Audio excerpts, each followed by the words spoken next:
Assalamualaikum warahmatullahi wabarakatuh. Kembali lagi kita akan belajar mata pelajaran informatika untuk kelas 4 dengan pembahasan yaitu internet sebagai sumber informasi. Pada pembahasan kali ini materi yang akan kita pelajari yaitu diantaranya jejak digital di internet. Kemudian yang kedua mesin pencari dan ensiklopedia daring. Kemudian yang ketiga vlog. Kemungkinan kita akan belajar dari poin yang pertama dan yang kedua yaitu jejak digital di internet dan mesin pencari ensiklopedia daring. Berikutnya, yang pertama adalah jejak digital dan cara menguranginya. Ketika kita berselancar di internet, kita meninggalkan informasi tentang diri kita yang disebut dengan jejak digital. Jejak digital sendiri itu artinya adalah rekaman aktivitas di dunia maya yang dapat dilacak oleh orang lain. Jejak digital dapat membuka data-data penting, termasuk kebiasaan atau sifat seseorang. Oleh karena itu, sangat penting bagi kita untuk berhati-hati dalam meninggalkan jejak di internet. Kemudian, jenis jejak digital.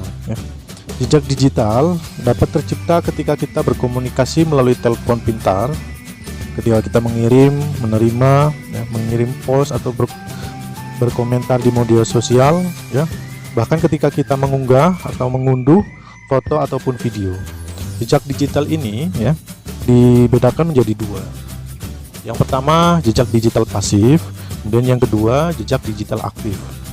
Jejak digital pasif itu sendiri artinya jejak digital yang kita tinggalkan secara tidak sadar, Sedangkan untuk jejak digital aktif yaitu jejak digital yang kita tinggalkan secara sadar. Kemudian contoh dari jejak digital pasif adalah alamat IP atau Internet Protocol Address. Internet Protocol Address ini dapat aplikasikan lokasi kita menggunakan internet yang dapat dilacak dari aplikasi dan lain-lain. Kemudian contohnya adalah informasi yang kita berikan ketika mengisi formulir di web, mengirim email, membuat post, kemudian menulis blog, serta ketika kita mengunggah foto ataupun video. Itu merupakan jejak digital aktif. Artinya kita sadar kita membuat posting di media sosial, menulis blog, mengunggah foto maupun video, berarti kan kita secara sadar melakukan itu. Kemudian berikutnya adalah bagaimana cara mengurangi jejak digital. Yang pertama, kita harus menggunakan media sosial secara bijak dan menggunakan internet untuk hal-hal yang baik dan berguna.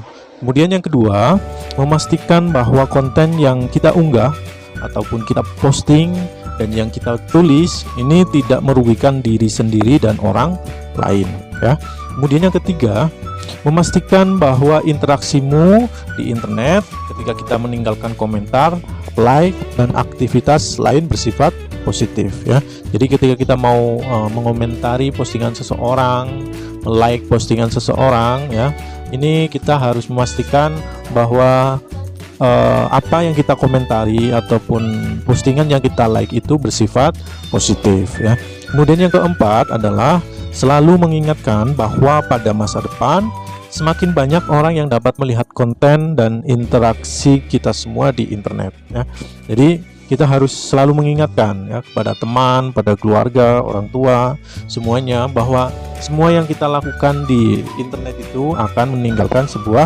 jejak yang dapat dilihat oleh orang lain.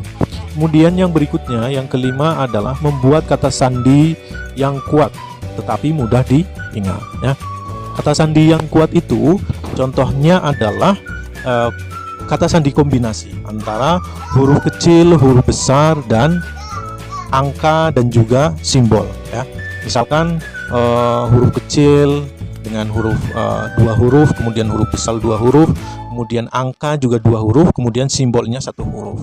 Simbol itu seperti tanda seru, kemudian bintang, itu merupakan simbol. Jadi ketika kita membuat password itu harus password yang kuat, Password yang kuat itu adalah password yang kombinasi antara huruf kecil, huruf besar, angka, dan simbol.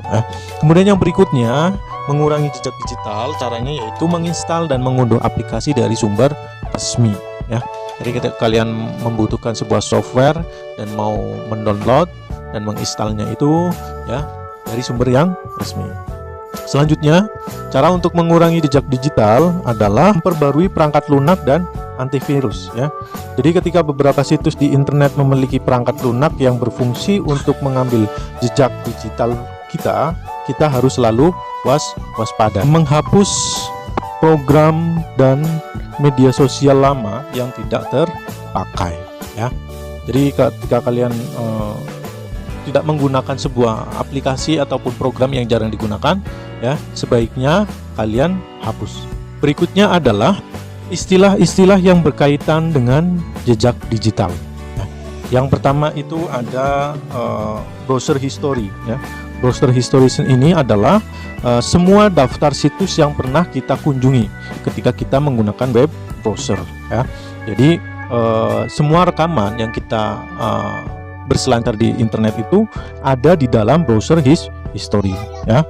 Kemudian cookies ya. Cookies ini yaitu berkas untuk menampung data sederhana berisi kebiasaan seseorang saat menggunakan web browser ya.